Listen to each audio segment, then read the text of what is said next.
Welcome to the ClearPath MCP Software Release 8.0 Technical Update. This presentation will cover customer-requested networking feature modifications and changes to the NIC Configuration Manager.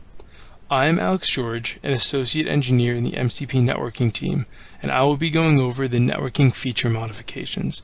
My Associate Devin Beckett, an Engineer in the MCP Networking team, will cover the NIC Configuration Manager enhancements. There have been several new customer-requested networking features that have been implemented for this release.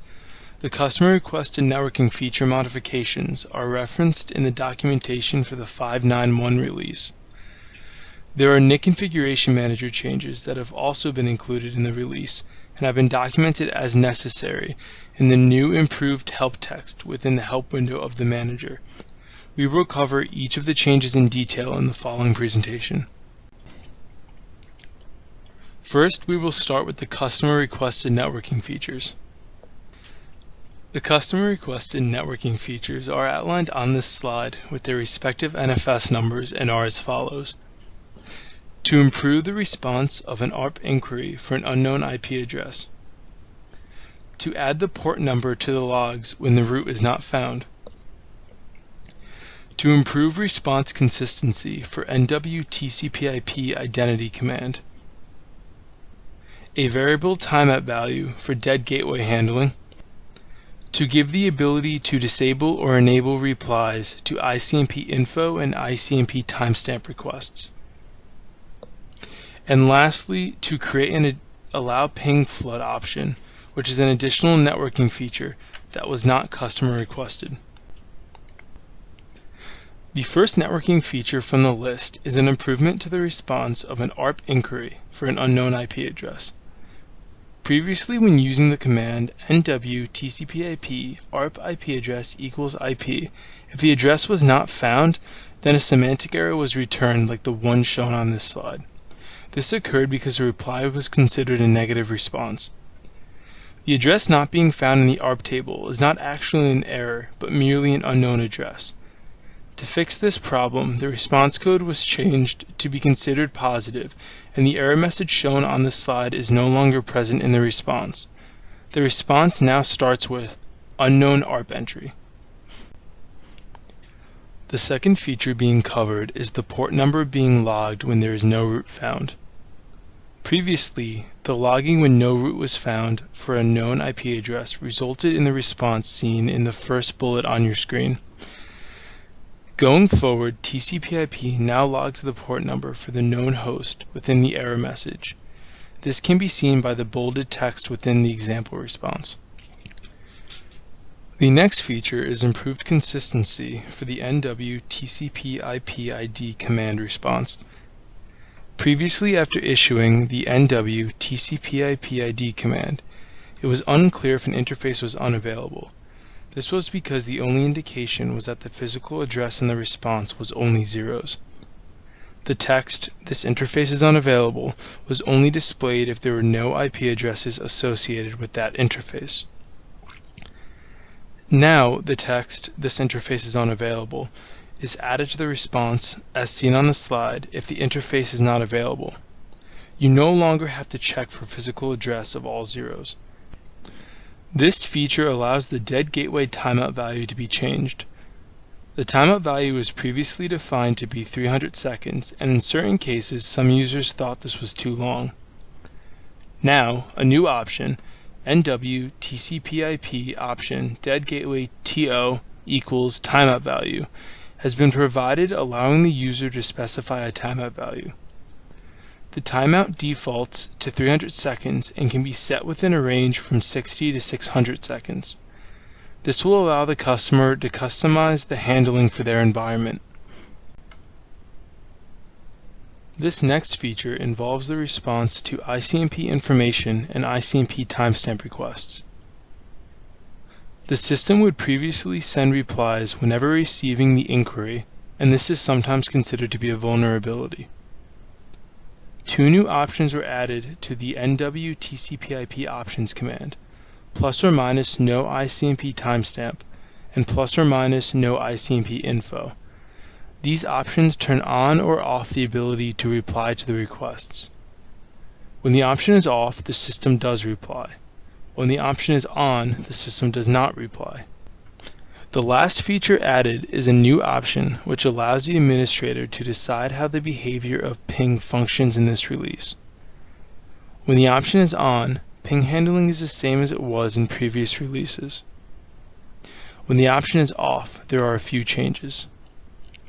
First, outbound handling of IPv4 ping is similar to that of IPv6 ping. There will be pacing while issuing pings to the network.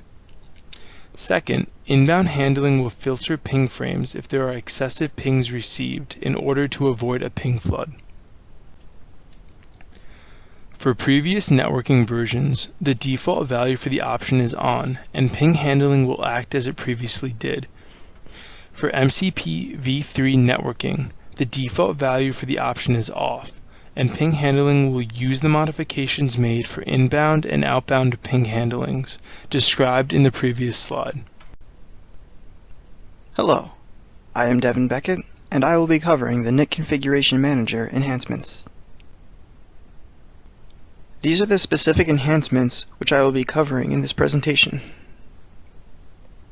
Data gathering methods have been enhanced to eliminate timeout errors when gathering adapter settings. Management LAN adapters have been hidden when using basic mode. You can now set the IP address and mask for the Windows EVLAN adapter. You no longer have to make one change at a time in the adapter settings window. A wait pop-up window has been added for longer running processes. The help sections have been streamlined and their formatting has been updated. Logs are now included as part of the MCP firmware dump. The Timeout Error Fix is a resolution to the problem of a timeout error message that would appear when trying to view adapter settings. This occurred because the system was taking too long to gather the necessary data. A new, more efficient data collection process has been implemented which fixes this timeout error. This process also fixes a localization issue which caused the settings of a NIC to be read-only. In previous versions of the NIC Configuration Manager, the Management LAN adapters were always visible in the adapter list. These adapters are used exclusively by the system and should not be modified. As a precaution, they have been removed from the basic mode and are only accessible in the advanced mode of the manager. This version of the NIC Configuration Manager adds a context menu to the EVLAN Loopback port for Windows use adapter, which previously did not have one. When the adapter is right-clicked, two options appear: Set IP Address and Test. The first option allows for a new IPv4 address and subnet mask to be set. After the address is set, the firewall rules are automatically updated through the manager. The second option pings the MCP system from the Windows system to check the connection between the two. It will report back the status of the connection. The settings window for adapters has been enhanced to allow more than one setting to be altered at a time. In previous releases, when clicking between settings, the unsaved changes in the old setting were lost. Now, after making the changes and moving onto a new setting, any unsaved changes will be retained. The Apply and OK buttons now apply all setting changes across the adapter settings list instead of just the setting you had selected. The Refresh button resets all of the settings to their current value. Any unsaved changes will be lost.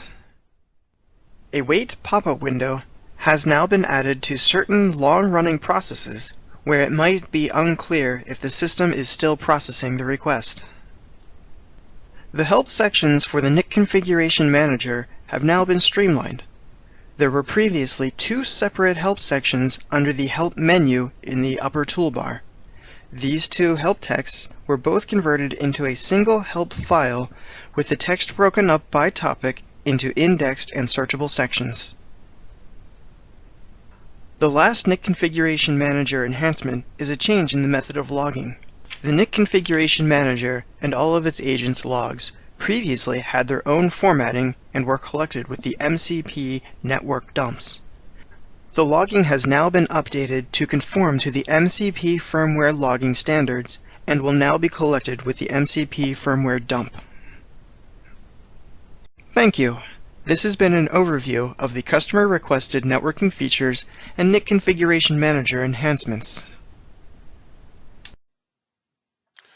We hope you found this presentation useful and informative. Unisys offers a comprehensive set of ClearPath Forward services to enrich the value of your ClearPath Forward applications, data, and systems. Please contact your Unisys representative for more information. Thank you for your continued use and support of Unisys ClearPath Forward systems. Good day.